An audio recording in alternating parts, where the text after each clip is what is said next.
Difficile dans le métro de Lille d'échapper à ces yeux mécaniques qui ne laissent rien passer. Si l'individu descend à plusieurs stations, reprend différentes rames, effectivement, il peut passer sous une trentaine de caméras, je vais dire. 30 possibilités de capter son visage si c'est un agresseur. Voilà, tout à fait. Des agresseurs ou des petits malins, comme ici cet usager qui est contrôlé par une patrouille et qui purement et simplement prend la poudre d'escampette au nez et à la barbe des policiers. Mais les captures d'écran prises par les vidéos sont d'une teneur souvent plus sombre. À Lille, 30% des agressions ont lieu dans le métro, soit 20 atteintes physiques par jour sur des usagers. Des agressions violentes, souvent gratuites, ou simplement comme ici pour le vol d'un téléphone portable. Les délinquants, la plupart du temps des jeunes mineurs, n'hésitent pas à s'acharner sur leurs victimes.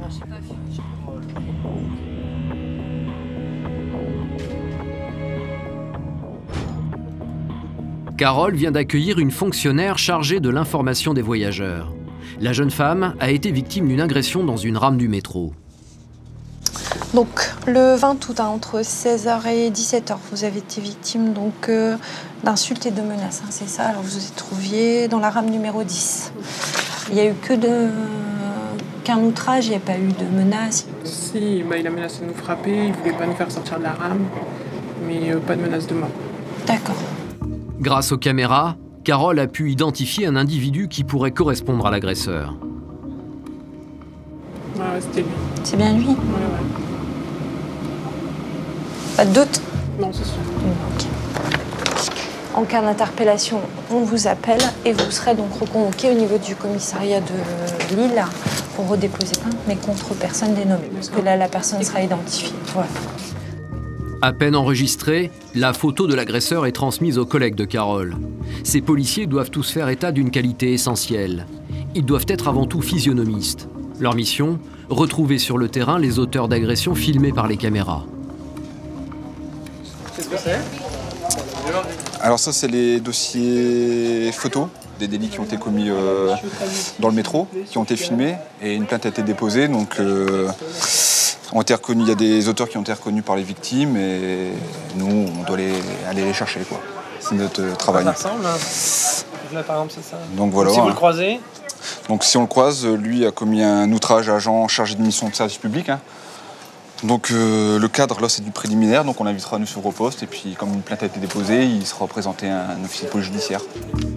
Pour leur travail d'observation, les policiers ne se séparent jamais d'un aide-mémoire bien précieux. Ah, c'est surtout les individus qu'on cherchait, ça. Qui sont encore dehors et non interpellés. Montrez-les quelques photos, là. Là, c'est votre aide-mémoire. C'est ça, Voilà. tout à fait. Ça peut être de la simple dégradation, comme ça peut être des violences, du vol à la tire, hein, donc les pickpockets. Ça peut être de tout. Go. Allez. Les policiers se déplacent toujours à 3 afin de pouvoir être en nombre suffisant en cas d'interpellation musclée. Pendant plus de 2 heures, ils vont arpenter les couloirs du métro. Ils décident ensuite de se placer à la sortie de la station Gare Flandre, l'une des plus fréquentées par les usagers. Celui avec le pantalon bleu. Non? Je vais voir celui avec la casquette. Mais les personnes repérées ne correspondent pas exactement aux photos qu'ils possèdent. Retour dans les couloirs du métro. Les agents pensent avoir reconnu un suspect et décident de le contrôler. Bonjour monsieur. Bonjour. C'est moi. On va faire un contrôle de police, on va se mettre sur le côté s'il vous plaît. Bien sûr. Vous auriez une pièce d'identité à me présenter? Oui, bien sûr, monsieur. Connu des services de police? Non, jamais de garde à vue.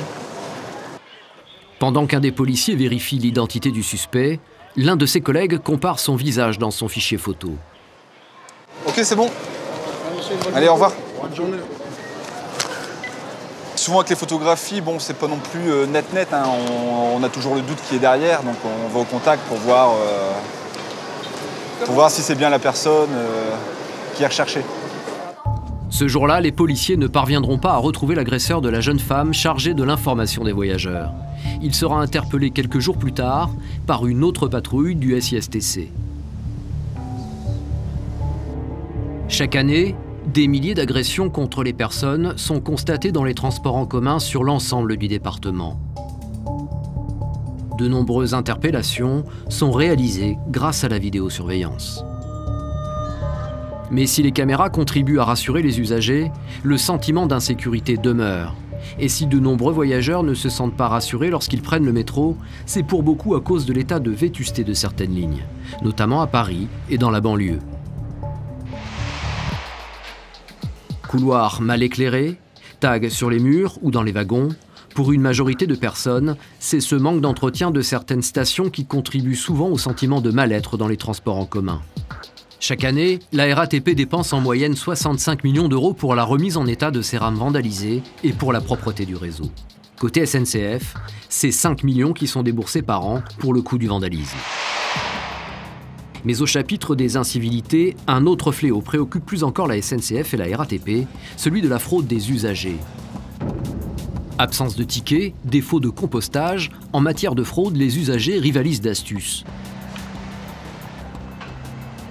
La SNCF tente de réduire le phénomène en augmentant les contrôles.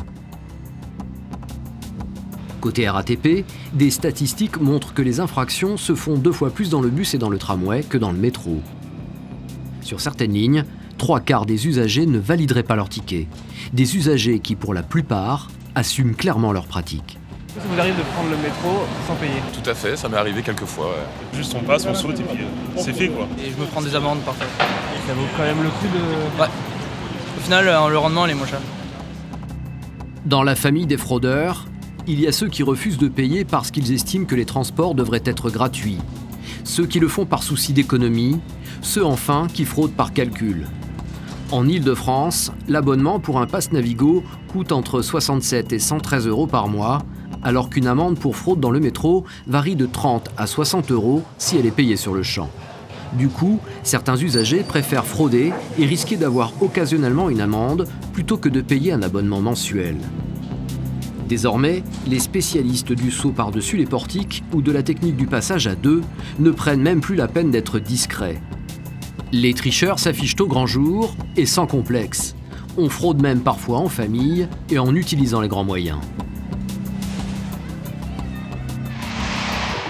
Mais depuis quelque temps, grâce aux réseaux sociaux et aux téléphones portables, c'est une nouvelle génération de fraudeurs qui est en train de naître parmi les voyageurs. Aujourd'hui, des petits malins n'hésitent plus à se rassembler en communauté pour frauder à grande échelle. Baptiste a 21 ans. Étudiant à Paris en informatique, il est à l'origine d'un système de fraude particulièrement efficace qui donne du fil à retordre à la RATP. Un système, vous allez le voir, d'un genre un peu particulier. Je me suis dit, quand il y a des voitures de police qui contrôlent ou quoi, les gens font des appels de phare, ils se préviennent, il y a une certaine solidarité et ça n'existe pas pour les contrôleurs RATP. On ne dit pas, là il y a des contrôleurs, etc. Donc je lui ai dit de créer un compte qui permet aux gens de dire où est-ce qu'ils ont croisé des contrôleurs. Ce compte est un système d'échange d'informations sur Internet sur lequel il suffit de s'inscrire gratuitement. Et pour être sûr que ses abonnés ne se trompent pas quand ils cherchent à obtenir une information sur les agents embusqués dans le métro, il a intitulé son compte RATP Contrôleur. Attention, police ferroviaire et contrôleur à Bibliothèque François Mitterrand, RER C. Contrôleur aux halles près des RER A, B et D.